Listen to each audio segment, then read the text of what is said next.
I am not a furry, but I do endorse them and stand by most things that they do. I can't say I stand for every furry because I don't know them that well. But I think most furries are usually pretty decent. They're much better than Republicans, at least. The Lion King is a classic of my own as well as many people's childhood. It's infamously one of the best movies ever created, and with it now being over 20 years old, I think actually 25 years old, even older than myself, I wonder if it still holds up. Not only that, but as a massive Stitch fan, I fear the remake curse is right around the corner for me. And I wonder if the remake is as bad as I remember it. I came up with this video idea as the current political climate we're seeing around the world is honestly depressing, with media mainly being something that used to bring me so much joy, and I haven't really watched anything fun in a long time, at least not purposefully. So I figured, why not? Join me in a rewatch of both The Lion Kings and hear me rant and rave about either one. Now, my initial thoughts going into making this video is that I was going to start with the remake first as to treat myself with the original, because I do remember the original being like leagues better. And as someone who was going through a mental health crisis, both then and now, I had actual anxiety before booting up the remake. Like, I actually couldn't even sit through. I'm going to be very transparent. I couldn't even sit through the whole thing in one sitting. It had to be broken up throughout the day because I actually loathed it that much. I also want to make it very clear, because I'm going to come off as very anti-remake. I actually am not as anti-remake as I think a lot of people are. I do think that more times than not, remakes are a useless thing. However, I think that that is more to do with the intention of remakes, and I think that a remake can be good. And there are sometimes good reasons to make a remake, one of which is Dumbo, for example, a movie that uses aggressions towards people of color, specifically offensive black characters, that could merit the creation of a remake as to right the wrongs of the previous film. The only issue with that is The Lion King, to my understanding, really didn't have a lot fundamentally wrong with it. I think there is technically an argument that the original voice cast should have been people of color, which is fair. And that is definitely something that the new movie, to my knowledge, did redo and make amends of, at least in my opinion. I think most of the cast was people of color, if not all black people. So there really wasn't much to be redeemed. There's also the medium choice, which, as someone in their final year of animation, I cannot express to you how unnecessary it is to produce live action versions of films that were always intended to be animated. Listen to me while I go on this tangent. I don't know if you know this, but this lion and this meerkat and this warthog and this other lion and this monkey aren't real. They are all cartoons. One of the reasons why we choose the medium of animation is to get emotion in which real life cannot get. If you look at these moments of emotion from the original film, whereas in contrast to the new film, you can see directly in opposing one another how different they are and how much animation is much better for this task than not. Now, look at this. This is a real lion. A real lion is not able to emote, and it is not able to make realistic emotions be visible on a lion's 3D model. Basically, what I'm getting at is you can't make an animal emote, at least not a realistic one. Their faces and their shapes are not built for that, and they never will be. It's why the cartoons work so well. And it's also why I think a lot of the princess remakes actually aren't that offensive and are rather inoffensive in the way that they go about. Because at the end of the day, the cartoons for the princess movies are trying to emulate humans, which, you wouldn't believe it, humans can emulate humans. And it's actually often why I think that the princess remakes are an inoffensive choice when it comes to remaking things. Not that I'm the biggest fan of all of them, but I also don't give a shit about many of them. Another reason I would give a good example or a good reason to make a remake is also to give more to the original story, if you will, where the story is lacking, build upon. Maybe give characters more background and more information and more even a role to play. Give characters that were snubbed in the original a better chance, and or add more storytelling elements that make the story more impactful and or more compelling, which The Lion King does make an attempt at, the remake that is. And then my final reason for why a remake could be good is, honestly, I do think there is merit in introducing a really good story to a new generation, or reintroducing it to people. The Lion King was originally meant to reintroduce the Lion King story to an entire new generation of people. This way the art can still live, and it can prove that the movie is good and that the storylines are good, and it can also provide new reasons to watch that movie. which is kind of what it did for me. So that begs the question, did The Lion King need to be remade? And if so, did it do a good job at being remade? To cover the story of The Lion King just off base, compared to the original, there really isn't much difference. I'm going to try and make this not be a step-by-step of the story. If you want to watch The Lion King, just go watch The Lion King. I would highly endorse it. I actually loved my watch through of it again. And I even watched the second one for fun afterwards, because I needed it after this horrendous remake, in which we are going to dive into. There really isn't anything to make note of here for the story, other than that the remake is basically a carbon copy entirely of the story of the first movie, which has very little differentiating in some characters, but we'll address those in those specific characters categories. And now we're into our first character, Simba, specifically baby Simba. Now, I mean this as no disrespect to the voice actor of the remake Simba, but everything about this version of Simba is significantly worse than the original. Simba has always been a pompous and egotistical character, but he was also rather charming and youthful in the original. Compare that to the remake Simba, who comes off as flat and unenthusiastic most of the time. And yet, one of the things I think you really need to do right in this movie is the music. And the music for Baby Simba, You Just Can't Wait to Be King, is so unimaginably boring compared to the original, which is the one thing you kind of have to get right when remaking a musical.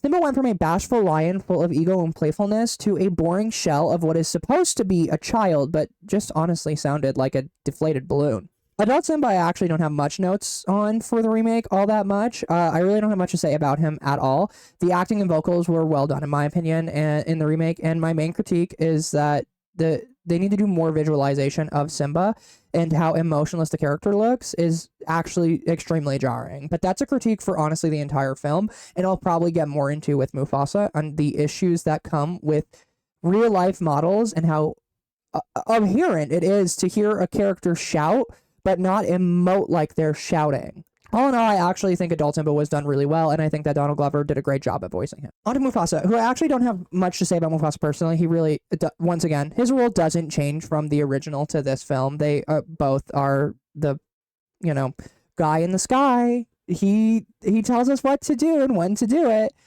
He's our voice of reason, and he is valiant sacrifice that we use for character growth for Simba. I will say, this is where I will speak on the animation. Once again, I need to point out to you, look at these two scenes side by side. Look at the face of Mufasa and Scar in the originals, and now look at them in the remake. And this is the best example to me of why a live action remake is not necessary for every movie, and we should be okay with that. Just because we can do something doesn't mean we should. Just because The Lion King can be realistic doesn't mean it needs to be, and probably shouldn't be. Now, Scar, I have a lot to say, probably the most to say about Scar, because Scar is one of the worst crimes committed by this remake. The original Scar was evil to the core. He was cunning and conniving, and also very gay.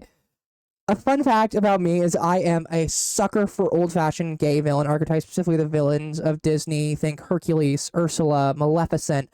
Big fan of the drag queens of Disney. This, however, is not a deal breaker, and rather, the sin committed by the remake version of Scar is that Scar went from interesting to boring.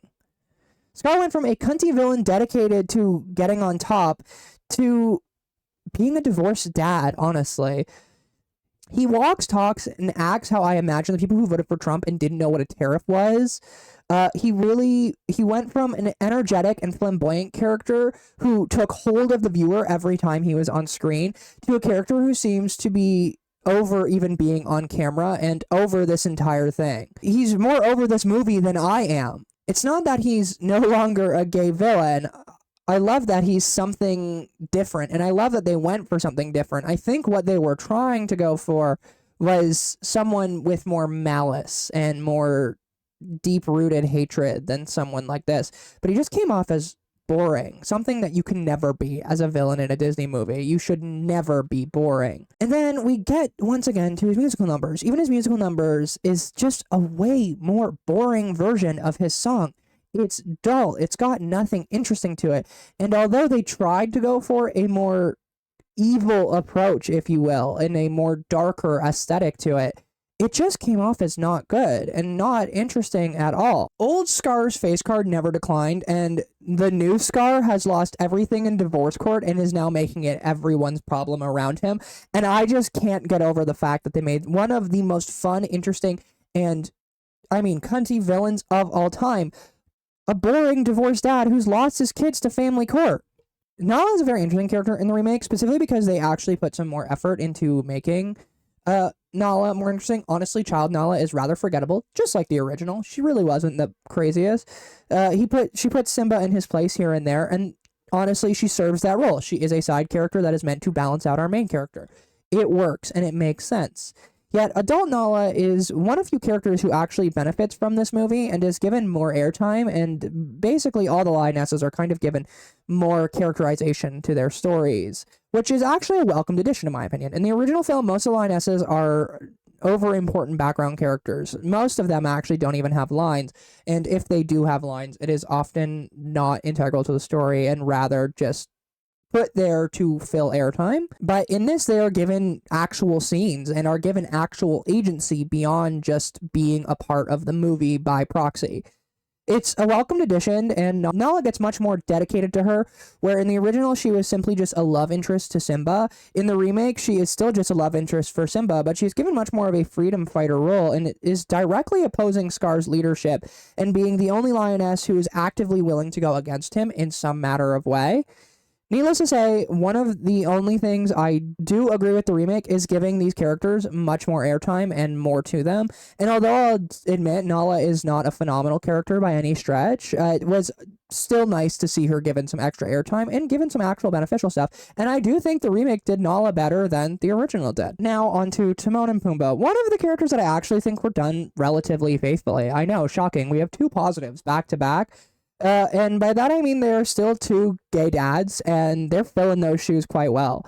Where we lost Scar's homosexuality and queerness and general, flamboyancy, if you will, we completely kept that, and if not honestly somewhat increased the homoerotic behaviors of Timon and Pumbaa, who are practically an elderly gay couple in the beginning of their retirement, looking for a new role in their life after working for so long. I will also give the remake props in this situation because it actually feels like they made an attempt at recreating these characters and recapturing the magic of the original two characters. I do think they did a decent job, both the voice actors. Hakuna Matata, in the entire introduction sequence of these two characters is not done as well as the original, but it truly does attempt to recapture the comedy and magic of the original pair, which was actually nice. And the only people who made me laugh in this movie was these two characters. It wasn't because the joke was funny, it was actually because the face was very jarring compared to the voice acting. I think it's a scene specifically where Timon is shocked and surprised, and the meerkat doesn't emote at all, and it was so jarring to see that I couldn't help but laugh at it because it was such a stupid moment, and yet again a moment where I went, why was this movie done in live action? It makes no fucking sense. But either way, these two are by far the most faithful characters to their original, and even if they look emotionless the entire time, the voice acting is pretty good, and honestly, the contrast is funny enough as it is. The movie also makes an active effort to further build up the jungle from Timon and Pumbaa, which feels important, and which in the original is a rather empty jungle, with us only ever seeing Timon and Pumbaa in the jungle. And they actually build up that jungle to have animals in it and to have more than just Timon and Pumbaa living within it, which makes sense for a jungle. So I actually think it's a nice change, and it actually added more depth to the world, which was at least interesting and gave more interest to the setting of The Lion King, which, once again, a welcome addition and actually a general positive. I don't have many bad notes about Timon and Pumbaa other than just, make them expressive. Now we have Zazu. Now, I cannot put my finger on why Zazu feels significantly worse as a character, but he does. The voice to the new Zazu feels rather overdone, while the acting is so undertoned by, the actual animation that it creates a very jarring contrast for me.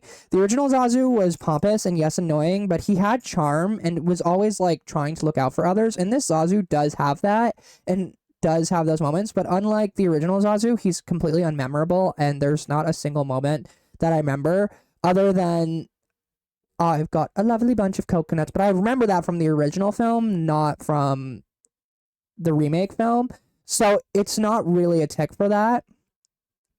It's not even to say that Zazu was that memorable of a character, but he at least had interesting parts. And there was at least interesting attempts with Zazu, whereas the remake Zazu makes an attempt to be interesting in the voice acting, but falls flat on the face with character acting. And I think by far is the most like contrasting acting versus voice acting elements, and I think it's like painfully noticeable. I don't know why I feel this strongly about Zazu, but I really feel like Zazu's got something going on, and I don't know what it is, but he's got something wrong. Then we have the hyenas. The hyenas are actually much more explored in this version, and are actually given like a much more agency. Specifically, Shenzi is much more of a threatening and intimidating character than her original self. The hyenas themselves are taken much more seriously in the remake, which makes them much more threatening villains, truly, and I mean that. And honestly, the realism does benefit to that as well, in their much more serious tones as villainous characters. They do look and act the part and do feel much more menacing than they did in their original films. This has in fact come at the cost of the charm of the original hyenas. Honestly, I could not remember anything about these hyenas other than Shenzi being intimidating, but that was all I could really get. So you lost a lot of the charm from the original hyenas, in which we had, which I love the original hyenas personally. They're like one of my favorite Disney characters of all time. I love them to death. So that's kind of a bummer, but they at least do fit the role of villain much better. It's honestly one of those things where it's take it or leave it. I see what they were going for, and it makes sense to make the villains more villainous, if you will.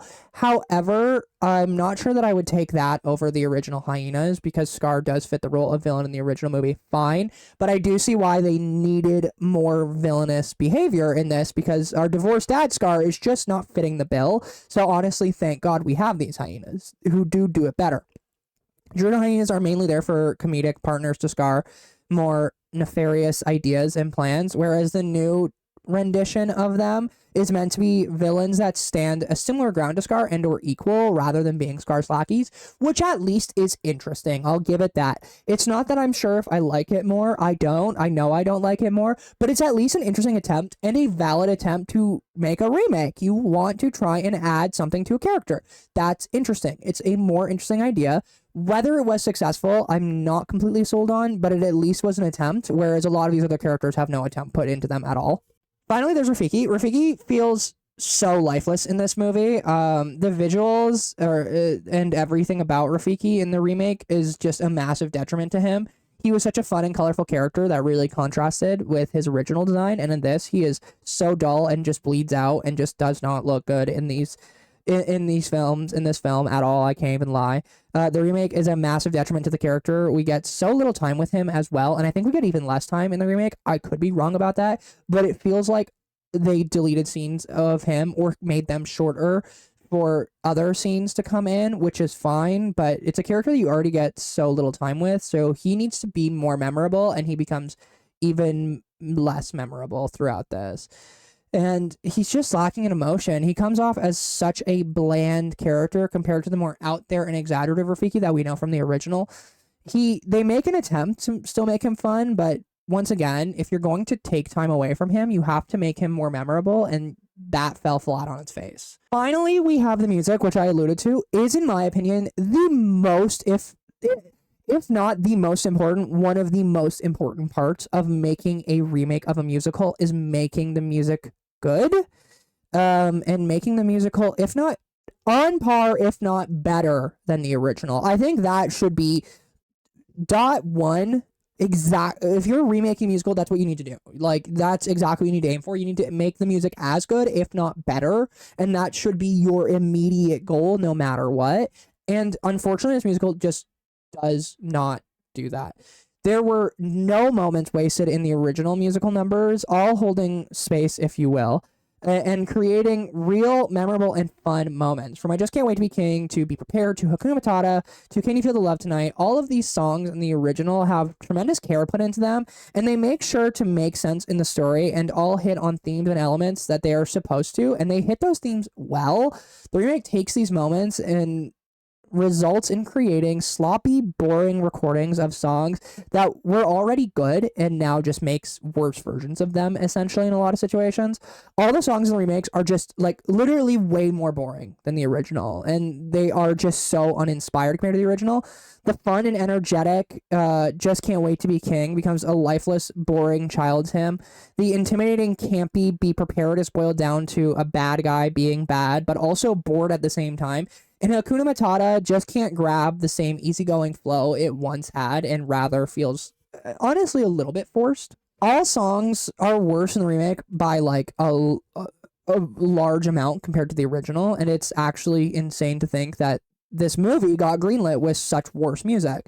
The only exception to this is Can You Feel the Love Tonight, which has more to do with the beauty of Beyonce and Donald Glover's voices than it does the actual intention of the music and the story. Remaking a musical with worse music is practically an oxymoron, in my opinion. I cannot express this enough because why would you remake a musical if the music was going to be worse? That doesn't make sense to me. At least be true to the source, which, I mean, technically they were. All the songs were also the exact same. It's not even like you didn't even take creative liberties to, like, change the songs around or move them or have more fun with them. You added one song in, which was a Beyonce ballad, which, I mean, does sound nice, but it really doesn't add much to the story. And not only that, like, the only song that's good is just good by the two best voices, not actually by the song changed or having more impact. It's just that Beyonce and Double Glover sound great together, and that version of the song is really good, if not on par, if not maybe even better than the original.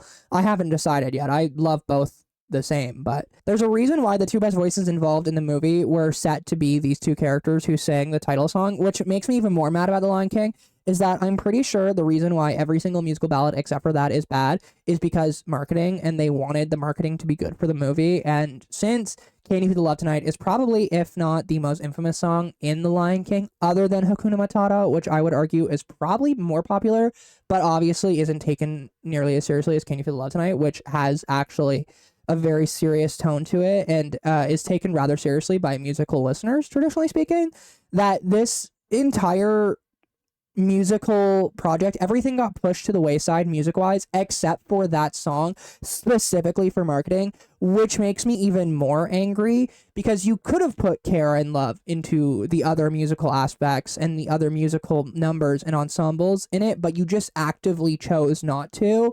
Even as we've seen in Disney before, Disney would hire better singers than the main actors who sounded similar enough to the main actors but actually had good singing voices if the actors weren't good singers. That's something Disney would do, like, all the time in their original films. Even I think The Lion King, actually, I'm pretty sure has that. I'm pretty sure the Song of Scar is actually sang by two different people.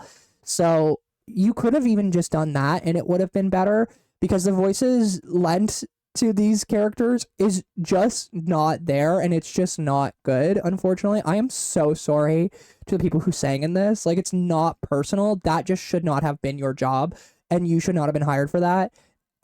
Most of these songs just come off flat and boring compared to the originals, and once again, I cannot express this. One thing you gotta do right is do the music right in a musical. Plot twist, the whole point is the music. And you made worse music than the original, and I think that is an unforgivable sin. I think making boring music is an unforgivable sin in a musical. Remakes are meant to breathe new life into the original property, and yet the music feels more lifeless than ever in this remake rather than the full of life and energetic originals. So, as I established in the beginning, there are 3 good reasons, in my opinion, as to why you would make a remake and why a remake could be good. 3 reasons to make a good remake, if you will. Firstly, to right the wrongs of the original license. As I mentioned, there really isn't a lot of wrongs to be righted by the original license, at least not to the significant point that it needs a remake to correct the original actions, if that makes sense. So, in that regard, the remake is unnecessary. Secondly, is there anything to add to the original narrative of the story, and can we do that in the remake?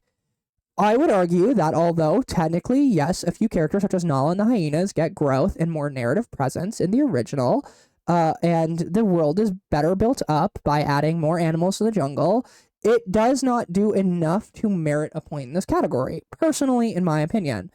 I would also say that so many of the new renditions are just worse versions of the originals, such as Simba, young Simba, and obviously Zazu, Mufasa, Scar, that it takes away any good that those things do. And anytime it can be uplifted by the new narrative, it brings itself straight back down to the floor. And I just think that that in itself proves that this was not a necessary remake. And then finally, introducing the original story to a new generation, which, once again, I will say, technically, we could say yes to this. But I will also argue that this film is so bad compared to the original, compared to its source material, that it is actually offensive to introduce children to The Lion King through this movie rather than just the original movie. The introduction of the Lion King remake is introducing a new generation to the absence of art, to the absence of a good film, and to the empty shell of what is an amazing movie. So where does that leave us? As much as the video would have you believe that I hated the Lion King remake, which is kind of true, I did have a laugh or two due to the very, very strange voice acting compared to animation, as I said. And I enjoyed cringing at it. It was actually somewhat enjoyable to just sit there and turn my brain off, if you will. I may have had my pitchfork out for most of this video, but the remake of The Lion King does serve a purpose. At least I believe it does. It serves as a reminder that sometimes good art can't be replicated. That lightning in a bottle is a one-time occurrence, and we should appreciate it as such. I can confidently say, after watching the remake, I was genuinely excited to watch the original, and I hope after this video, you are too, honestly. I came into this video meaning to simply have fun and watch a movie from my childhood, just to have fun. And with the times we're living in, I found myself forgetting how to enjoy the little things, specifically now, especially more than ever. I've been struggling with just enjoying myself in life and doing anything but stressing and losing my mind slowly but surely. And it was nice to be reminded by a movie that I used to love so much, how much I loved it and why I loved it so much. If you have or haven't seen the original Lion King, why not give it a watch again, or for the first time? It's art, and it could not be replicated, so it's a once-in-a-lifetime thing that should be appreciated. And more importantly, beyond all of that, it's fun. And we should all have some fun. Something I think we're all forgetting sometimes. And if this video does remind you anything, I hope it reminds you to have fun. I've been Enigma Bizarre, and goodbye! I should have wore a fursuit. I should have got us with one. This also feels like the about time to admit that I may or may not be a Disney adult. But we go.